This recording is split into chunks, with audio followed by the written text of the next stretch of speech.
जय पार्वडेश्वर। एक बार योगा शिविर का मैं पहली बार जब मैं 2 फरवरी को बाबा जी का पदार्पण दिवस मनाया जाता है तो पार्वण में पहली बार गई थी जब। तो हमारे साथ दिल्ली से काफ़ी लोग गए थे, करीब 30-40 लोग थे, इकट्ठे गए थे हम लोग सारे। तो उस समय का मैं एक एक्सपीरियंस बताती हूँ आपको। जब हम लोग ट्रेन से गए थे, तो जब हम लोग वहाँ पे दिल्ली से ट्रेन से गए और बेलगांव में उतरे जाके, उसके बाद वहाँ से हम लोगों ने गाड़ी की। हम सारे लोग एक साथ आए थे।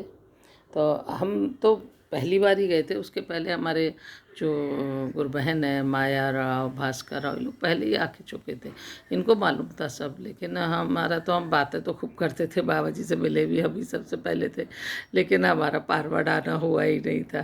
तो इस बार योग बना तो फिर आए थे, 2 फरवरी को आए थे।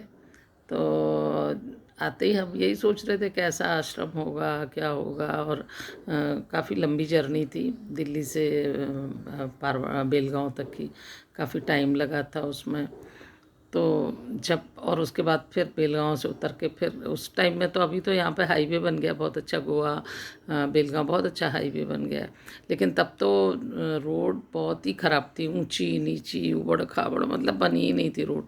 उसमें कोई नॉर्मल गाड़ी तो जा ही नहीं सकती थी। मतलब आर्मी की एक गाड़ी मांगी थी, और हम लोग उसमें बैठ के गए थे। उससे हम लोग एकदम से पहले ऊपर चढ़ जाएगी, फिर नीचे उतरेगी। और अभी तो बहुत आश्रम भी काफ़ी बन गया है, पहले तो आश्रम इतना नहीं, बाहर भी रोड वगैरह बन गई है, पहले ये सब नहीं था, तो ढूंढना पड़ता था आश्रम कहाँ है। तो हम लोग वहाँ पे पहुँचे, तो हमें लगा था हाँ ठीक है, अब आश्रम में आ गए, आराम से बाबा जी के दर्शन करने गए। तो को तो लग रहा था बैठेंगे आराम से, पर बाबा जी ने, हम लोगों ने प्रणाम किया और बाबा जी ने सीधा काम बता दिया। दोपहर को हम लोग पहुँचे थे, बाबा जी ने काम बता दिया, जाओ वहाँ पे पानी की टंकी है, वहाँ वो प्लास्टिक के मटका जैसे थे, तो जाओ पानी भरो जाके वहाँ पे, टंकी को भरो जाके वहाँ पे। काफ़ी दूर था, एक जगह से दूसरी जगह तक चल के जाना था। और हम तो एक बाल्टी भी पानी उठाने गया, मुझे आदत ही नहीं थी, अगर उठा ले मेरा पेट दर्द हो जाता, इतना भारी वजन उठा ही नहीं पाते थे। तो अब बोल दिया बाबा जी ने, हम माया, मतलब भास्कर, मिसेस भास्कर, हम लोग तो वो तो पहले भी आ चुकी थी, तो उनको सब पता था कहाँ से क्या करना। तो हम लोग आए और हम दोनों लोग पानी भरा। अब कैसे उठाएं इतना भारी मटका, तो प्लास्टिक का मटका था। तो बस हमने सोचा, उठाया, उठा के जय पारडेश्वर बोला, सदगुरु को याद किया, जय पारडेश्वर बोल के अपने कंधे पर रख लिया। And it was surprised, it was, सच में इट वॉज, मतलब इट्स वंडर कि हमने इतना भारी मटका उठा के अपने कंधे पे रखा जय पारडेश्वर बोल के। तो मेरे को ये लग ही नहीं रहा था कि हमने कुछ भी वजन उठा के रखा है, बिल्कुल भी नहीं। ऐसे ही लग रहा था जैसे सीधे नॉर्मल चल रहे हैं, वैसे कोई कोई वजन नहीं लग रहा था। और उसको लेके हम बस सदगुरु का ध्यान करते करते गए और टंकी में जाके डाला। फिर आए, फिर हमने उठाया, पानी भरा, और फिर उठा के जय पारडेश्वर बोला, सदगुरु को याद करके अपने कंधे पर रख लिया, और फिर लेके चले। बिल्कुल हल्का, एकदम हल्का, बिल्कुल भी वेट नहीं था उसमें। मतलब इट्स रियली सरप्राइज्ड, मतलब बहुत ही ज़िंदगी में एकदम इतना हमें सरप्राइज हुआ, पहली बार ये सब देखा। ऐसा कैसे हो गया, ये तो हल्का ही हो गया बिल्कुल, और पूरा भरा हुआ पानी। उसके बाद जाके डाल दिया टंकी में। फिर दो बार ही गए, तभी वहाँ पे और बहुत लोग थे, वो बुलाने लगे आके। सभी लोग कुछ ना कुछ श्रमदान कर रहे थे, तो सबको बुला लिया, चलो चलो चलो बाबा जी बुला रहे हैं वहाँ पे, चलो महाप्रसाद करो चल के, बस बस बस हो गया, आ जाओ। तो हम लोग जाके फिर अपना महाप्रसाद वगैरह किया। उसके बाद हम लोगों को रेस्ट करने के लिए बोल दिया बाबा जी ने। तो हम लोग तब ज़मीन पे ही सोते थे, तो वहीं पर दरियाँ वगैरह बिछा के, एक रूम था लेडीज़ का अलग था, जेंट्स का अलग था, तो हम लोग लेडीज़ वाले रूम में जाके दरी वरी बिछाई, लेट गए। फिर ऐसे वहाँ का तो खैर रूटीन अलग था, लेकिन ये एक एक्सपीरियंस था जो मैं बता रही हूँ, कि मतलब बहुत बड़ी बात थी कि हम लोग कोई भी काम करते थे थकते नहीं थे बिल्कुल भी। और ये तो इतना, मतलब इतना भारी हमें लग ही नहीं रहा था कि हम उठा पाएंगे, और उठाया तो एकदम हल्का हो गया। तो इस तरह से बहुत सारी ऐसी चीज़ें हैं जो आगे हमें कुछ भी याद आएगी तो मैं बताऊंगी। पर सदगुरु का सानिध्य ना इतना सुख देने वाला है, मतलब हमने ऐसे सदगुरु को पाया, चमत्कार, मतलब इतने चमत्कार देख रहे थे हम, हर दिन देखने को मिल रहे थे। और मतलब सच में हमारे सतगुरु हमेशा बोलते थे हम अवतार हैं, दत्त भगवान का अवतार हैं, जो उन्होंने बोला था जिस तरह से। बहुत कम बताते थे अपने विषय में, बहुत कम, लेकिन उनको हम लोग अनुभव बहुत करते थे कि सच में इतनी शक्ति है उनके अंदर के तकलीफ़ ले लेते हैं।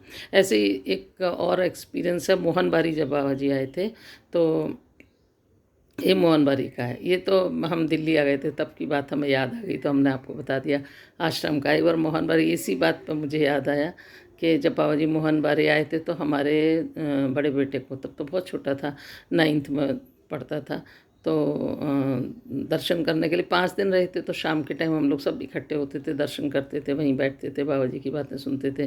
तो मेरे बेटे को ना बहुत तेज़ कोल्ड हो गया, इतना तेज़, उसे हमेशा ही ज़ोर से होता था। एक बार हुआ तो फिर बस उससे चला भी नहीं जा रहा था। तो जब हम लोग पहुँचे बाबा जी के दर्शन करें, बाबा जी ने कहा गौरव नहीं आया। तो हमने कहा बाबा जी उसे बहुत कोल्ड हो रहा है। अच्छा, ऐसे करके कुछ नहीं बोले। फिर दूसरे दिन यहाँ से हम लोग वापस अपने घर में गए। दूसरे दिन तो वो बाबा जी के पास पहुँच गया, मतलब दूसरे दिन बिल्कुल ठीक हो गया, रात में ही ठीक हो गया, बिल्कुल कोल्ड ठीक हो गया। और जब हम लोग दूसरे दिन गए बाबा जी का दर्शन करने के लिए, वो भी गया, गौरव भी। तो बाबा जी ने गौरव से बोला तुम्हारा कोल्ड ठीक हो गया ना? तो बोले हाँ। और देखा हमने बाबा जी छींक रहे हैं, हैंकी हाथ में लिए हैं, उनकी नाक ना लाल हो रही। तो बाबा जी बोले ले लिया ना हमने तुम्हारा। ऐसे बीमारी ले लेते थे, तकलीफ़ ले लेते थे वो। मतलब इतना अजीब बात है, हमने अपनी लाइफ में सुना था कि जो शक्तियाँ होती हैं वो दूसरे की तकलीफ़ को ले लेती हैं, लेकिन हमने अपनी आँखों से देखा था मोहन बारी में तो। और यहाँ पे जब हम आश्रम आए तो हमने देखा हमें परेशानी ही नहीं हो रही। और फिर आश्रम में तो और भी बहुत सारी ऐसी चीज़ें थी कि हम लोग योगा शिविर, ये तो हम 2 फरवरी को गए थे, तो थोड़े दिन ही रुके थे, 3-4 दिन रुक के हम लोग वापस दिल्ली आ गए थे फिर। लेकिन हम योगा शिविर में हर साल जाया करते थे, तो वहाँ पे भी यही होता था, सबको श्रमदान करने को बोल देते थे बाबा जी। सारे शिष्य, सब गुरु भाई बहन, सब लोग काम करते थे। मतलब वहाँ पे कंस्ट्रक्शन भी चलता था, झाड़ू भी लगाते थे, कंस्ट्रक्शन चलता था, तो रेत भी उठा उठा के दे रहे हैं, सब कुछ दे रहे हैं। मतलब जो काम कभी घर में हम कर नहीं सकते थे वो सब वहाँ पे करते थे, पर थकान होती नहीं थी। और फिर देखते थे बाबा जी के पैर, उनके शिष्य लोग जो पुराने शिष्य थे वो पैर दबा रहे हैं, हम लोगों को कोई तकलीफ, ऐसा लगता था कि सारा सारा जो थकान थी ना वो सब ले लेते थे अपने ऊपर। और फिर शाम को बैठे होते थे, तो उनके जब कभी ज़्यादा दर्द हो रहा होता था तो उनके जो शिष्य लोग होते थे वो उनके पैर दबा रहे होते थे। पर हम लोगों को कोई तकलीफ़ नहीं होती थी, हम लोग खूब श्रमदान करते थे, कितना भी भारी हो सब करते थे, कुछ नहीं होता था। इट वॉज सरप्राइज्ड, मतलब हम ज़िंदगी में हमको यही लगता था कि इतना काम तो हम कभी सोच भी नहीं सकते, इतना काम हम करेंगे। हम करते थे वहाँ पे। और इस तरह से सेवा लेते थे, वो बहुत हेल्प करते थे, सेवा सेवा देते थे, पर उस सेवा करवाने में वो ही हमारी हेल्प करते थे। इतना ऐसे कहाँ मिलेंगी ऐसी शक्तियाँ जिनका हम तो अपने को इतना भाग्यशाली समझते हैं कि हम सोच भी नहीं, अब इस एज पे आते आते अब बैठ के सोचते हैं कि हमें इस जीवन में कितना सुंदर, कितनी बड़ी, कितनी सुंदर शक्ति का सानिध्य प्राप्त हुआ। यदि अच्छा, ये अभी तो बाद में तो हम यही सोचने लगे थे, हमें इतनी परेशानी थी, हमारी तबीयत खराब रहती थी, वही मेरे लिए वरदान बन गई। क्योंकि जब तकलीफ़ थी इसीलिए हम उनके पास गए, और जब हमें तकलीफ़ थी, जब हम ठीक होते थे, जब हमको आराम मिलता था, जब हमें ये सब देखने को मिलता था कि अब हम ये भी कर पा रहे हैं, वो भी, तो उनकी शक्ति का आभास होता था, पता चलता था। जिसने तकलीफ़ ही नहीं उठाई तो उसको क्या पता चलेगा, जिसे तकलीफ़ है ही नहीं उसे क्या पता चलेगा, सामने भगवान खड़े रहें तो भी नहीं पता चलेगा। मुझे तो थी प्रॉब्लम, तो उसमें आराम होता था तो हमें पता चलता था। और उनको ना मतलब सब कुछ पता चल जाता था। जैसे हम लोग योगा शिविर जाते थे, एवरी ईयर योगा शिविर लगता था, तो हम हर साल तो नहीं जा पाते थे, पर कभी कभी 1-2 बार योग बन जाता था, तो अपने कोई भी बड़े बेटे को या छोटे बेटे को लेके चले गए। हस्बैंड को तो छुट्टी ही नहीं होती थी, तो उनका तो बहुत मुश्किल होता था, उनका नहीं जाना हो पाता था।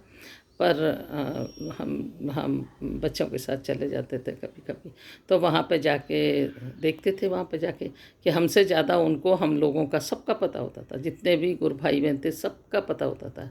और इतना सुंदर, इतना पावन, इतना प्योर जगह थी। हमारी एज बहुत कम थी उस टाइम में, पर सब गुरु भाई बहन इतना एक दूसरे को अच्छी दृष्टि से देखते थे, भाई बहन की तरह से हम लोग रहते थे। कोई डर नहीं था, मतलब वहाँ पे किसी भी कोई गलत कर ही नहीं सकता था। आश्रम के अंदर कोई गलत सोचता भी नहीं था बिल्कुल।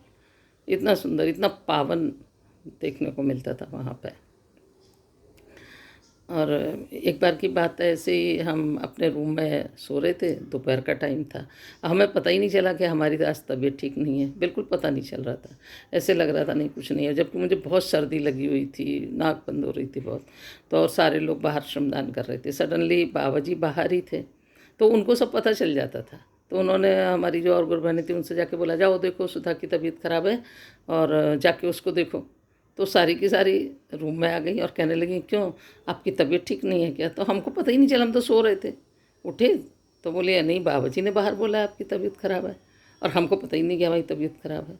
फिर जब हम सो के जगे ना, तब देन आई रियलाइज़ कि हाँ, हमको सांस नहीं आ रही है, हमें घबराहट हो रही है, जो कि मुझे मतलब पहले नहीं पता था। और वो बाहर थे और हम रूम के अंदर वहाँ पे थे, और बाबा जी को बाहर पता चल रहा था। फिर उसके बाद में बाबा जी ने, हमने कहा, हम बाहर निकल के आए, बाबा जी बोले कैसा लग रहा है? हमने कहा बाबा जी घबराहट हो रही और हमको सांस नहीं आ रही है ठीक से। तो फिर कोई बात नहीं, फिर बाबा जी ने दूसरा वाला रूम था, उसमें एक और गुरु बहन थी हमारी, वो सोया करती थी। उनका मतलब नीचे अच्छे से गद्दा बिछाती थी, ऊपर से रजाई ओढ़ती थी।